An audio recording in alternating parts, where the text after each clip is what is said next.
Hello बच्चों, अब हम करेंगे question 13। The denominator of a rational number is greater than it's numerator bye 7। क्या कह रहा है? डिनोमिनेटर जो है 7 ग्रेटर है किससे? न्यूमरेटर से। अगर न्यूमरेटर हमारा x हो जाएगा तो डिनोमिनेटर की वैल्यू क्या रहेगी? x प्लस 7 रहेगा, क्योंकि बोला है 7 ग्रेटर है किससे? न्यूमरेटर से। If the numerator is increase by 17, अगर न्यूमरेटर 17 ज़्यादा हो जाए और डिनोमिनेटर डिक्रीज बाय 7, अगर डिनोमिनेटर 6 कम हो जाए। इफ़ न्यू नंबर बिकम्स 2, यानी न्यू नंबर क्या आ जाएगा? 2 आएगा। फाइंड द ओरिजिनल नंबर, यानी ओरिजिनल नंबर मतलब इसमें फ्रैक्शन बोला गया है, एक्स की वैल्यू और न्यूमरेटर और डिनोमिनेटर की वैल्यू आपसे क्वेश्चन में बोली गई है। तो सबसे पहले हमें क्वेश्चन को जो पूछा गया है उसी को लेट करना पड़ेगा। यानी न्यूमरेटर में क्वेश्चन में क्या बोला गया है? कह रहा denominator is greater than numerator bye 7। अगर न्यूमरेटर हमारा एक्स हो जाएगा तो डिनोमिनेटर कितना ज़्यादा हो जाएगा? x प्लस 7, यानी 7 क्या हो जाएगा? ज़्यादा हो जाएगा। ये हमारा फ्रैक्शन न्यूमरेटर अपॉन डिनोमिनेटर, ये वाली वैल्यू हमें मिलेगी। अब फिर आगे कह रहा है if the numerator is increase by 17। ये जो न्यूमरेटर है, यानी अकॉर्डिंग टू क्वेश्चन कह रहा है न्यूमरेटर कितना ज़्यादा है? 17। तो हमने x में 17 ऐड कर दिया, न्यूमरेटर 17 हमारा क्या हो गया? ज़्यादा हो गया। And the denominator decrease by 6। Denominator कितना हो गया? कितना कम हो गया? 6 कम हो गया। तो हमारा डिनोमिनेटर क्या था? x प्लस 7 था। इसमें से हमने कितना कम कर दिया? 6 कम कर दिया।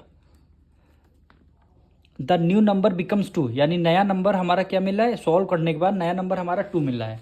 फाइंड द ओरिजिनल नंबर, यानी x न्यूमरेटर और डिनोमिनेटर का फ्रैक्शन आपको क्वेश्चन में बोला गया फाइंड करने के लिए। तो सबसे पहले इसको हम सॉल्व कर लेंगे, यानी x प्लस 17 ब्रैकेट ओपन करेंगे प्लस 7 हो जाएगा और माइनस 6 इक्वल टू आपका 2 रहेगा। यानी यहाँ पे x प्लस 17, x यहाँ पे देखिए प्लस का ही माइनस, प्लस माइनस माइनस हो गया। 7 में से 6 गया 1 और ग्रेटर नंबर कौन? 7 6 उसमें से ग्रेटर नंबर 7 है। 7 के प्लस का साइन, इसलिए आपने प्लस का साइन लगा दिया, इक्वल टू 2 हो गया।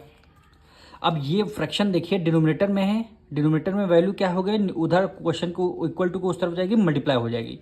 यानी x plus 17 equal to 2 bracket में क्या हो जाएगा? x प्लस 1 हो जाएगा, x प्लस 1 हो जाएगा।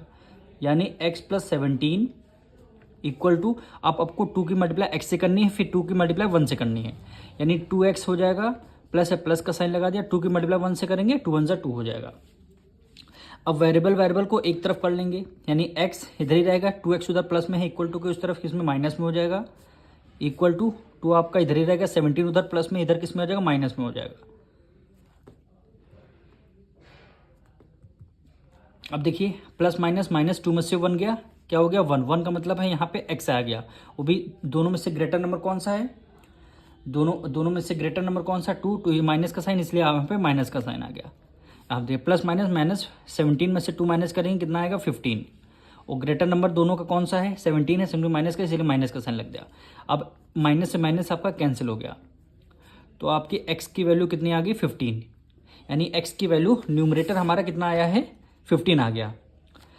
यानी यहाँ पे लिखेंगे न्यूमरेटर हमने क्या माना था? x माना था, वैल्यू क्या आई है? 15। और हमारा डिनोमिनेटर क्या आया है? डिनोमिनेटर हमने क्या लेट किया था? x plus 7। तो यहाँ पे x plus 7 equal to x की वैल्यू हमारी कितनी? 15 आई है, प्लस 7 ऐड कर देंगे, 7 प्लस 5 12 हो जाएगा, 1 कैरी है 22। यानी न्यूमरेटर 15 आया और डिनोमिनेटर कितना? 22। यानी ओरिजिनल नंबर आपका क्या हो जाएगा? क्वेश्चन में बोला था ओरिजिनल नंबर फाइंड करने के लिए, तो यहाँ पे लिख लेंगे original number equal to numerator आपका कितना? 15 है और डिनोमिनेटर आपका 22 है। यही क्या है आपका फ्रैक्शन, यही क्या हो जाएगा? आपका आंसर हो जाएगा।